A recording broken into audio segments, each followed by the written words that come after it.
ગઈકાલે કથાના ક્રમ પ્રમાણે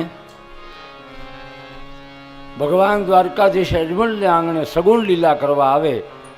માનવ લીલા છે, આપણા જેવા બની આવે તો જ આપણને ગમે. એવા મહારાજ અજમલને આંગણે એવો શુભ અને શુદ્ધ પ્રસંગ ઉજવાયો. એવા ભાવથી બધા જાન લઈને આવ્યા. કેટલો બધો આનંદ હતો કાલે. એ આપણી પરંપરા છે. આપણા દીકરાના લગ્ન થાય એટલે સૌ કોઈને મનમાં એવો વિચાર આવે કે આપણે જે માર્ગમાં છીએ, જે પંથમાં છીએ, એ પંથમાં આપણી આવેલ બાઈને બેસાડી અને સજોડા ભક્તિમાં એનો એકમતતા થાય, એક મના થાય. આવા ભાવથી આપણે ધર્મ કાર્ય આપણે આંગણે કરીએ, જે પરંપરામાં હોય તે. એમ પ્રસંગ પૂરો થયો. રામદેવજીના લગ્ન નક્કી હતા, તારીખ, વાર, તિથિ બધું બરાબર હતું. પણ જાનને ત્યાં રોકાવા માટે 15 દિવસ રોક્યા. અત્યારે તો 15 મિનિટે ઘણી થઈ પડે. ત્યાં ગયા પછી એ જ પરિવારમાં વિરમદેવ માટે યોગ્ય કન્યા મળી, એને પણ ત્યાં લગ્ન કરી નાખ્યા. એટલે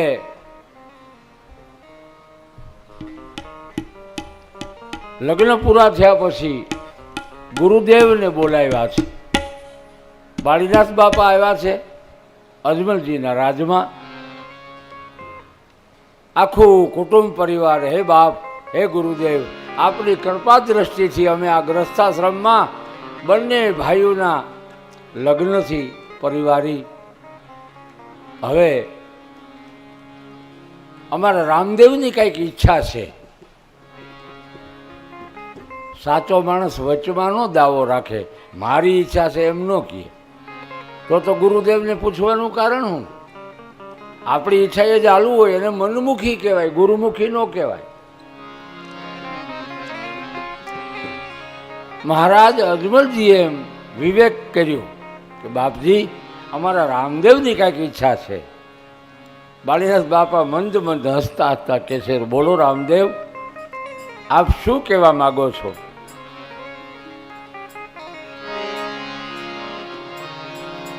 રામદેવજી કહે છે, ગુરુદેવ, તમે અમારી પરંપરાના ગુરુદેવ છો.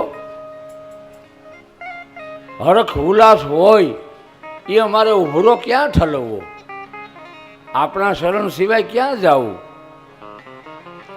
એટલે આપણે બોલાવાનું કારણ છે.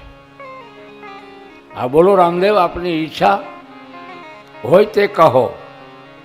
રામદેવજી કહે છે કે મારે આંગણે આ બધો અવસર બહુ ભાવથી પૂર્ણ થયો છે.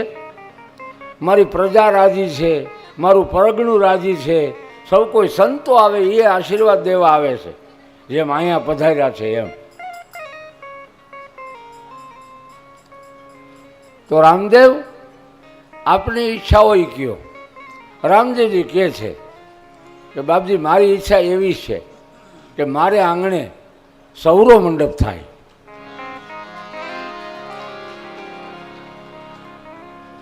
બાળીનાથ બાપા કે બહુ સારું રામદેવ, મને ગમ્યું. બાપા, સૌરા મંડપમાં અનેક વિવિધ ક્ષેત્રમાંથી સંતો આવશે, હંસો આવશે, ભક્તો આવશે અને બધાને હરિહર કરાવશું. આવો રોડો વિચાર મને જે આવ્યો છે એ યોગ્ય હોય તો તમે હા પાડો. બાળીનાથ બાપા કે આ તો યોગ્ય જ કહેવાય, મારા મનની વાત તમે કરી રામદેવ. તો આ સૌર મંડપનો વિચાર જે આવ્યો છે એ વિચારને દ્રઢ કરવા માટે મારે શું કરવું? તો કહે છે, સૌર મંડપ જો કરવો હોય તો એના વાયકના બીડીલા તૈયાર કરી અને જ્યાં જ્યાં ધર્મની ધજા ફરકાવીને જે મહાપુરુષો બેઠા છે એને વાયક પહોંચાડો. આ કાર્ય તમે મોરબી એટલે ઢેરડી, કોઈ મયુરીનગર કહે, કોઈ ઢેલડી કહે, એ સમયમાં ઢેલડી કહેવાતી, ઢેલડી નગર એટલે મોરબી. હા બાપજી, તો ઢેલડી નગરમાં ખીમડીઓ કોટવાળ કરી છે. એ સમયની પરંપરાની ગજગંગાની જો કોટવાળી કરતો હોય, કેટલો માણસ વિદ્વાન હોય, ધર્મની તમામ ગતિને જાણનારો. એવા ખીમડિયા કોટવાળને બે માણસો મોકલ્યા છે, જાઓ તમે ઢેરડીથી ખીમડિયાને બોલાવી લાવો. માણસો આવ્યા,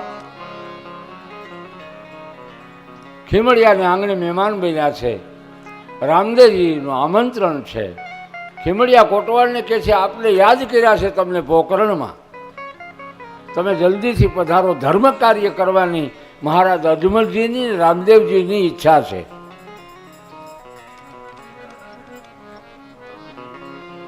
ખીમડિયો આવ્યો, પોકરણમાં આવ્યો.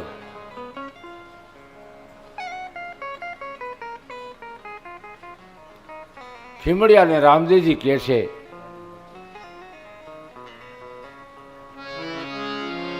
ખીમડિયાજી, આપણી અત્યારની જે ગતગંગા છે, એ ગતગંગાને તમે વાયકના બીડેલા લઈને એક એક ક્ષેત્રમાં જાઓ અને વાયકના બીડેલા પહોંચતા કરો.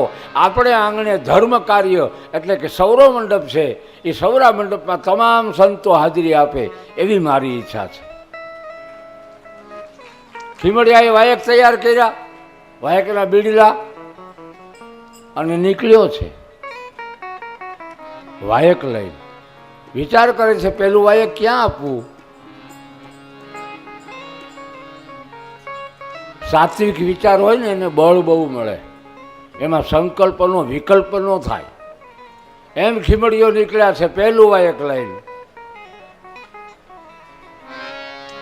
પેલા વાયક અંજાર શેરના જાય જીરે સંતો,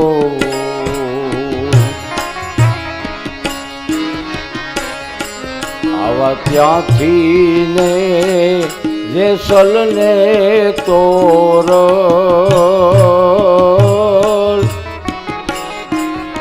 આવશે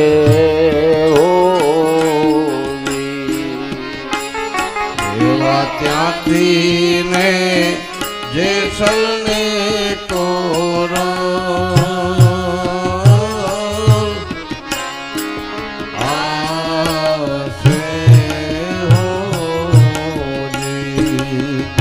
વાયક તૈયાર કરી અંજાર તરફનું પ્રયાણ કરે છે.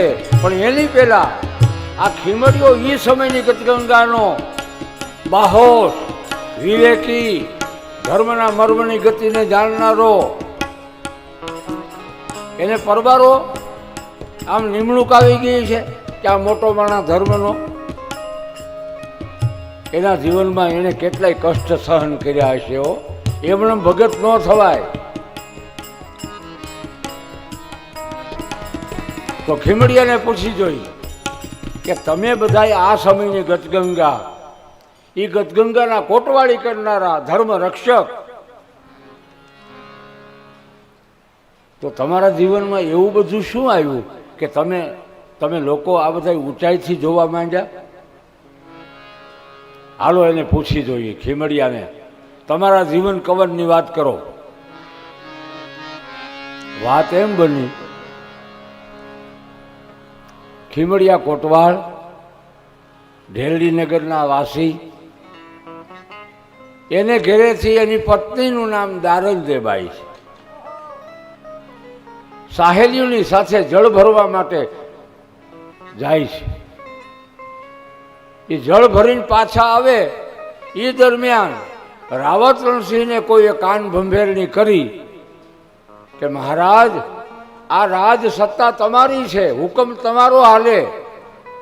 અને ખીમડિયા નામનો એક વણકરવાસમાં રહેનારો એક ભક્ત છે, એને ઘરેથી બાઈનું નામ દારલદે છે.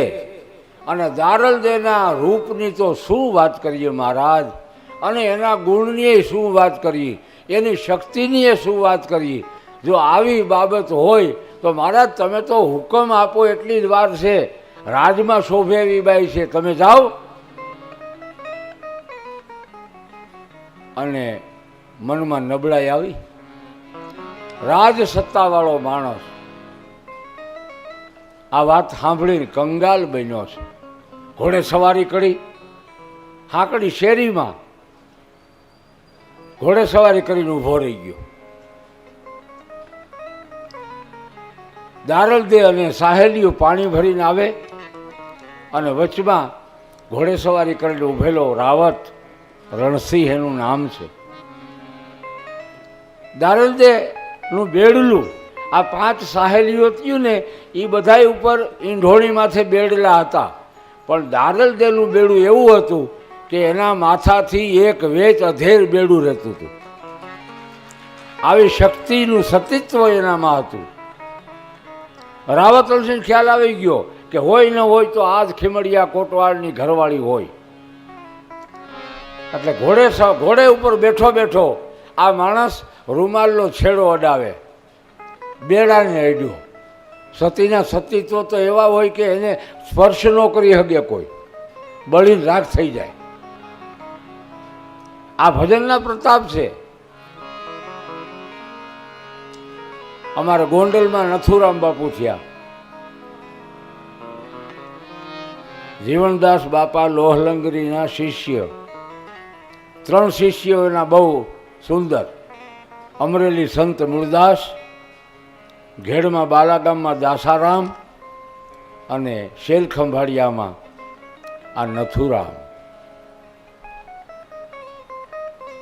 સવારમાં સૂર્યનારાયણને અર્ઘ આપતા હતા નથુરામ બાપુ. અને કોઈ આવીને કીધું, બાપુ એ આપણા બગીચા ગોંડલના બગીચામાંથી મોટી મોટી કેરીયું ઓલો આરબ આવ્યો છે એના માણસોને લઈ અને આંબા વેડી જાય છે, કેરીયું લઈ જાય. બાપુ સૂર્યનારાયણને અર્ઘ આપતા હતા અને એ સૂર્યનારાયણને મેલી અને આ બાજુ આમ અર્ઘ આપ્યો શંખમાંથી.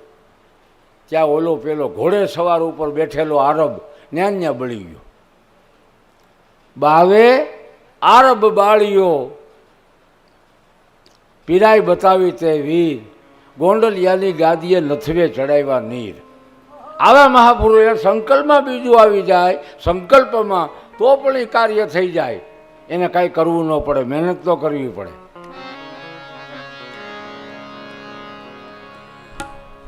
આપા રતા આમ હોકો પીતા હતા અને કોઈ આવીને કીધું આપણી ગાયું લઈ જાય છે, આમ કરીને આમ નાળ એની કોઈ કરી તો મૂડીનો ગઢ પડી ગયો.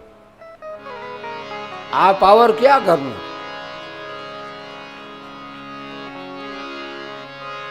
એમ ખીમડિયાના ઘરવાળા દારલદે ઉપર શોભતું આકાશ તરફ જાતું બેડલું આમ રાવત અંશે છેડલો અડાડ્યો.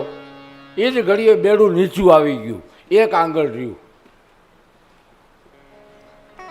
અને દારલદે વિનંતી કરે છે, મહારાજ અમે તમારી પ્રજા, અમારી તમારી બેનું દીકરીઓ, અમે તમે આમાં વચ્ચે ઘોડો રાખીને ઊભા છો, તમારા ઘોડલાને હટાવો. દારલદે બોલ્યા, એ જી રાજા તમે ઘોડલિયા હટા, જીએ સંતો ભાઈ રાજા તમારા ઘોડલિયા એ હતા.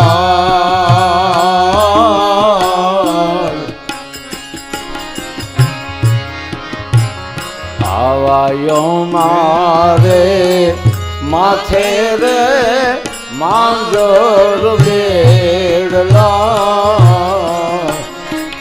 એ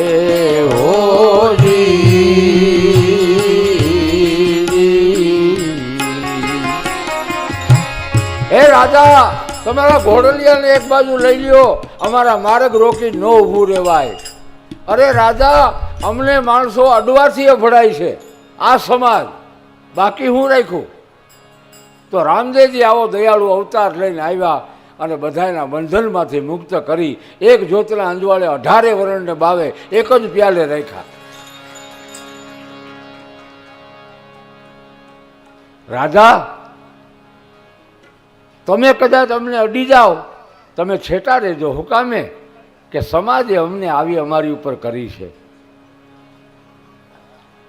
દારલદેવ બોલ્યા, અભડા હે તમારા ધીરે સંતો ભાઈ અભડા છે તમારા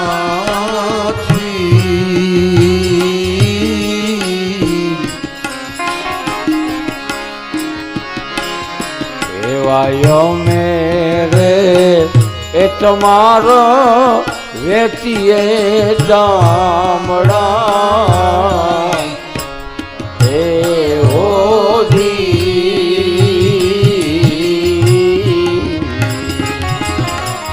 રાવત ઋષિ બોલ્યો,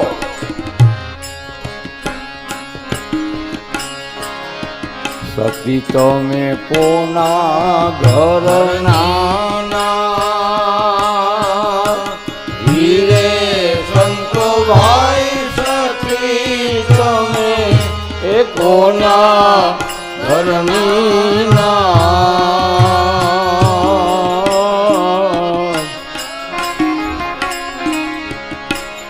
આવો છેડલો એ છજો રે સતીના બેડ લે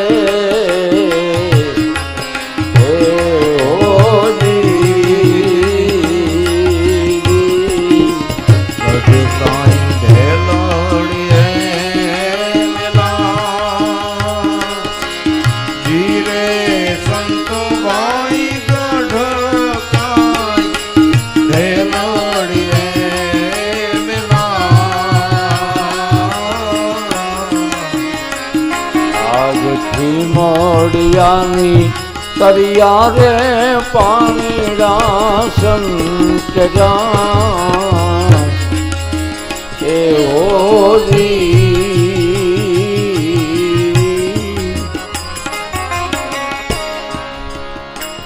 રાવત ઋષિ કહે છે, તમે તો ભાઈ રાજમાં શોભો એમ છો, એ આ બીજાના પાણી ભરવા કરતા રાજમાં વહી આવો. અને દારલદેવે પોકાર કર્યો કે આ હા હા, જેના રાજમાં આવો ભયંકર રાજા હોય એ રાજમાં રહેવાય નહીં.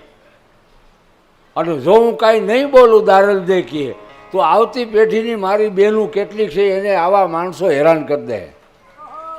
એ જ ઘડીએ નિર્ણય લઈ લીધો દારલદેવે કે હવે આ રાજમાં રહેવું નથી અને રાજ છોડીને ભાગવું નથી, પણ ઘરને આંગણે પ્રાણની આહુતિ આપીને સમાધિએ વહી જવું. ચોકમાં ઊભા રહી ગયા. સાહેલીને કહે છે, હે મારી બહેનું, કોટવાલને સમાચાર દેજો કે ઘરને આંગણે સમાધિ ગળાવે, મારો અવધિ પૂરી થઈ ગઈ છે. ઓલી સાહેલીઓ કે અરે ભાઈ એમ ન હોય. કે હા એમ જ હોય, હવે અહીંથી ડગલું ન ભરી શકું. આ તો રેણીના પુરુષો હતા. વિરમગામની બાજુમાં કમિજડા ગામ છે.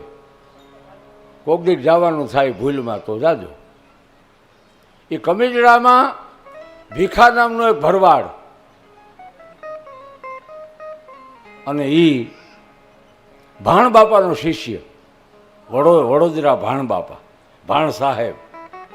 દ્વારકા નીકળે જાત્રામાં ભાણ બાપા, ઘોડી ભાણ બાપા અને ભેગું એક કૂતરી,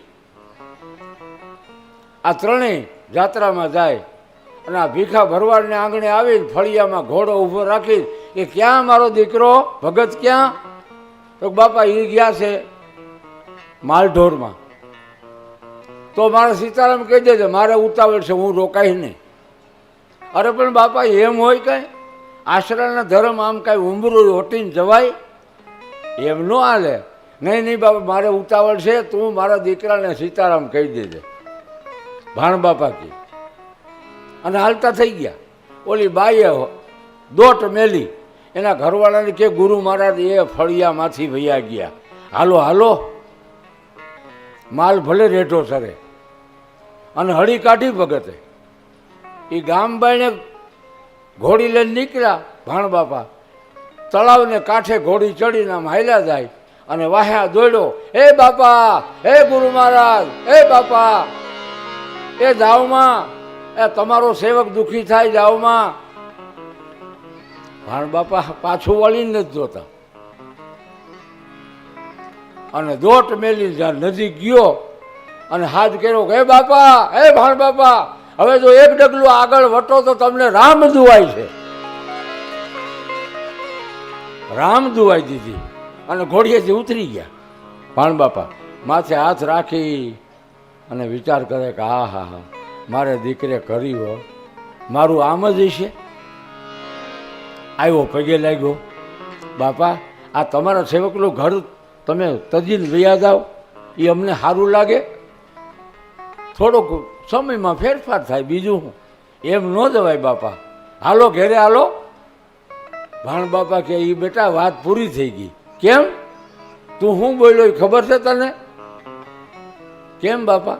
તે મને રામ દુવાઈ દીધી છે, મારે હવે ડગલું ન ભરાય અહીંથી.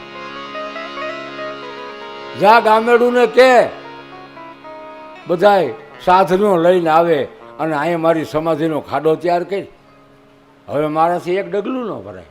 અરે બાપા તમે મને મારી નાખશો એમ કાં કરો, એ જે કાંઈ થવાનું હતું નિર્માણ હતું એનો મોહ નથી કરવો, સમાધિ તૈયાર કરી. ભગત રોવા માંડ્યો, બાપા મને માફ કરી દો, હવે કોઈ જિંદગીમાં જીવું ત્યાં સુધી આવી ભૂલ નહીં કરું. નહીં નહીં, ભૂલ તે નથી કરી, તને એ ઠાકરે બોલાવ્યો છે એટલે મારું આ નિમિત્ત બન્યું. જા ગામને બોલાય. ગામને બોલાવ્યા, ગામ આખું આવ્યું. બધાય વિનંતી કરે, બાપા ભાણ બાપા એ આવો નિર્ણય ન કરાય, આ તમારો સેવક બિચારો ગરીબડો છે. એ કે બાપા વાત બધી સાચી, પણ એને મારા ઠાકરે બોલાવ્યો ને કે જો એક ડગલું આગળ વધો તો તમને રામ દુવાય છે, એટલે બાપા હું શું કરું. એ સમાધિ તૈયાર કરવાની વાત આવી એટલે આ ભાણ બાપાનો શિષ્ય ભીખો એ કે બાપા એક નહીં ગામેડું ને કે બે સમાધિ બનાવજો, એક મારી હોતે બનાવજો, હું હવે રહી ન હગું.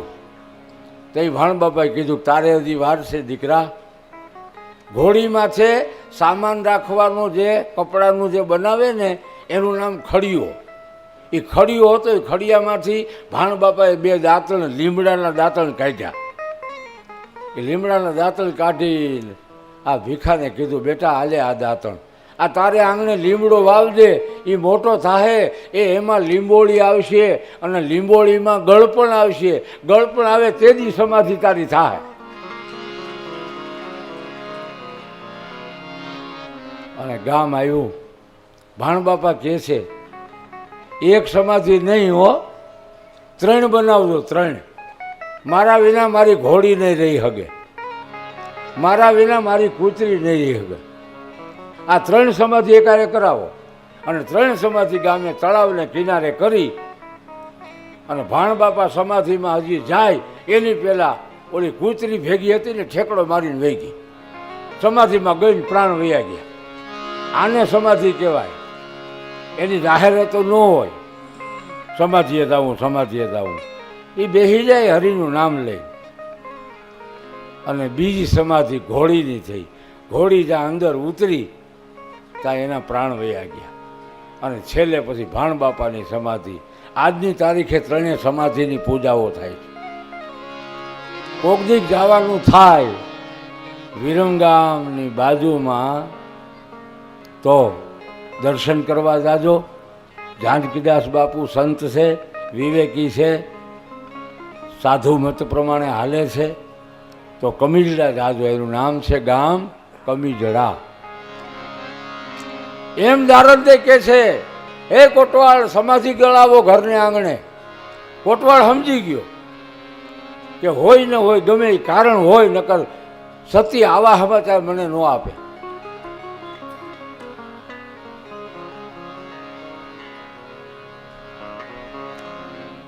આખો વાસ મેળ્યો, ખીમડિયાને આંગણે સમાધિ ગળાવાની તૈયારી કરી અને 2 માણસોને તાબડતોબ પોકરણ મોકલ્યા રામદેવજી આગળ. રામદેવજીને બોલાવવા માટે કે આવી ઘટના ઘટી છે, આ સતી સમાધિએ જાય છે, બાપા આપ જલ્દી પધારો.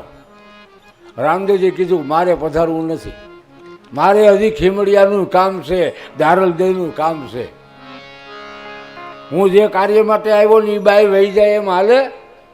જાવે ના પાડજો, સમાધિએ નથી જવું. તો પણ બાપા સમાધિ ગણાઈ ગઈ એનું, તો કે એમાં શ્રીફળ પધરાવીને ધજા લગાડી દીધી. એ રામદેવજીના કહેવા પ્રમાણે દારલદેવભાઈ ચોકમાં ઊભા છે, અહીંયા સમાધિ ગણાય. આ સમાચાર ગામના રાજા રાવત રણસિંહને મળ્યા અને ઘોડે સવારી કરીને આવ્યો. ખીમડિયાને આંગણે આવીને કહે છે, આ કેની રજાથી કૂવા ગાળ્યા? એ કે નામદાર, આ કૂવા નથી, અમારી પરંપરામાં સમાધિ હોય. એ કે જીવતા? તો કે હા. આવો તમારો ધર્મ? તો કે હા. સમાધિ વયો જવાનું કારણ એ છે કે નુગરા માણસનો છેડલો અડી ગયો. ઓહો હો, નુગરો એટલે તો હું કંઠી બાંધેલાને છૂટ છે? નહીં, નગણો જેનામાં માણસ તરીકેનો કોઈ ગુણ નથી, આવો માણસ. તો કે એ નુગરો છે કોણ?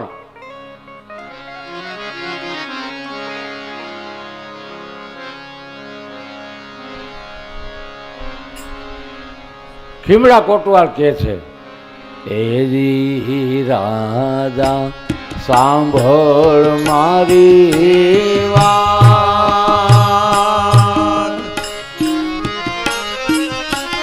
ધીરે સંતો ભાઈ રાજા કાન, એ સાંભળ મારી વાત. નુગરો કોણ? રાવત કહે છે, આવો નુગરો નગરીનો છે આ રાજીઓ,